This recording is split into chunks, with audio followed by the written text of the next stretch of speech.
सोमवार को चिरैयाकोट क्षेत्र में रविदास मंदिर पर बाबा साहब भीमराव अम्बेडकर की जयंती बड़े ही धूमधाम के साथ मनाई गई, जिसमें अतिथियों ने बाबा साहब की प्रतिमा पर पुष्प अर्पित किया, जिसमें रविदास मंदिर के अध्यक्ष श्यामलाल, सिकंदर प्रसाद, अशोक कुमार मास्टर सहित ज़्यादा संख्या में लोग उपस्थित रहे।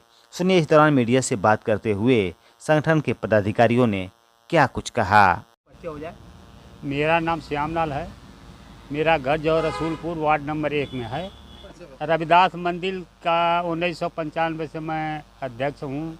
मेरी समिति है। समिति के साथ हम लोग मिलकर अपना कार्य देखभाल करते रहते हैं। आज बाबा साहब की जयंती बड़ा धूमधाम से मनाई जा रही है, क्या कहना? बाबा साहब जो है इस देश के लिए जो कुछ कर दिए हैं वो बहुत थोड़ा है। अब तक बाबा साहब नहीं रहते तो हम लोग कहाँ चले जाते। इसके लिए बाबा साहब के विचार पर जो बाबा साहब बताएं, अगर बाबा साहब को आप मानते हैं तो बाबा साहब के बताए हुए रास्ते पर हमको चलना अति आवश्यक है, तभी हमारा कल्याण होगा, नहीं तो कल्याण नहीं हो सकता है। मेरा नाम सिकंदर प्रसाद है। मैं इस मंदिर में ऑडिटर के पद पर हूँ, कार्यरत हूँ। आज बाबा साहब की जयंती बड़ा धूमधाम से मनाई जा रही है, पूरे देश में क्या कहना चाहिए? मेरा कहना यही है कि बाबा साहब की जयंती पूरे देश में नहीं बल्कि पूरे विश्व में मनाई जा रही है, क्योंकि बाबा साहब ऐसे विद्वान व्यक्ति थे और वो दलितों, वंचितों, पिछड़ों सबके लिए उन्होंने संविधान में स्थान दिया। और बाबा साहब की देन है कि जो एक राजा का बेटा अगर राजा बन सकता था तो आज एक भंगी का बेटा भी राजा बन सकता है संविधान के माध्यम से, क्योंकि अगर अरबपति का वोट की जितनी कीमत है वो कीमत एक भिखारी की भी है। तो बाबा साहब ने समता समानता का हमेशा उन्होंने पक्षधर रहे हैं, और जो हमारे समाज के लोगों पे जुल्म होता था मनुवादियों के तरफ से, उस पर अंकुश लगाने का काम किसी ने किया तो बाबा साहब ने किया। और संविधान में सबको उन्होंने समान अधिकार दिया।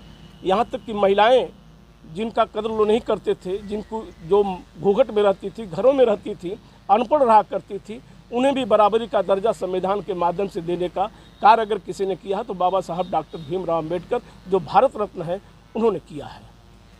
और अपने परिवार का भी उन्होंने मोह नहीं किया, समाज के लिए अपने आप को समर्पित कर दिया, देश के लिए समर्पित कर दिया।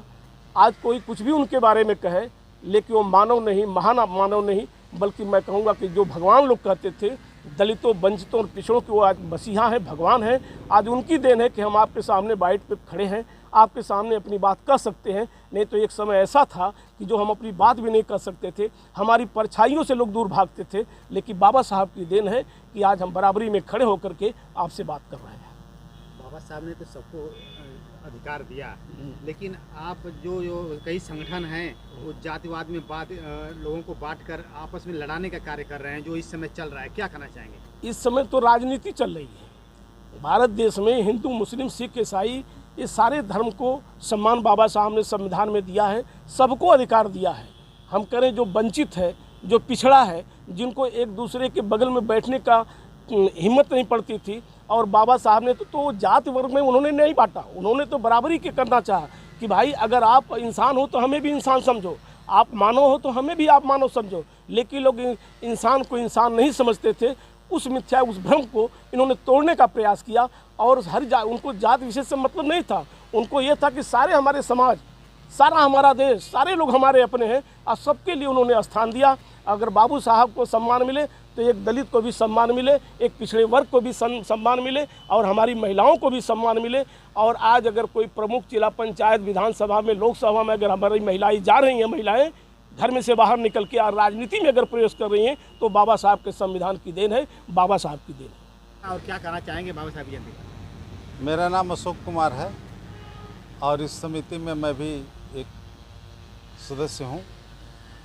और बाबा साहब की जयंती पर पूरे देशवासियों को नहीं बल्कि पूरे विश्व के लोगों को हार्दिक शुभकामनाएं।